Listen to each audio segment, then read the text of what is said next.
આજનું જમવાનું બતાવું તો આ દૂધી બટેટાનું શાક છે રાતના, તમે જોઈ શકો છો।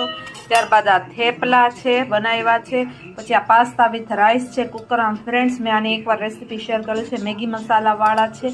પછી આ ચિપ્સ છે મારી માટે અને છાશ છે। ફ્રેન્ડ્સ આજનું સાંજનું જમવાનું તમે જોઈ શકો છો। આજે ઉત્પત્તિ એકાદશી છે તો સાંજના સમયે આપણે બટેટાની ચિપ્સ કરીશું। તો અમે 2 બટેટા લીધા છે। ત્યારબાદ સૌથી પહેલાં આપણે એની છાલ ઉતારી લેશું। તમે જોઈ શકો છો બટેટાની મેં છાલ કાઢી નાખી છે। ત્યારબાદ એના ઝીણી ઝીણી સ્લાઇસ કરી લીધી છે, આવી રીતના એકદમ પતલી પતલી સ્લાઇસ કરી લીધી છે, તમે જોઈ શકો છો। ત્યારબાદ આ તેલ તળવા માટે મૂકી દીધું છે। ફ્રેન્ડ્સ આજે જમવામાં આપણે ચિપ્સ લઈશું, તમે જોઈ શકો તેલ ગરમ થઈ ગયું છે। હવે આપણે આ ચિપ્સ તળવા માટે આવી રીતના એડ કરી રહ્યા છીએ તેલમાં, તમે જોઈ શકો છો।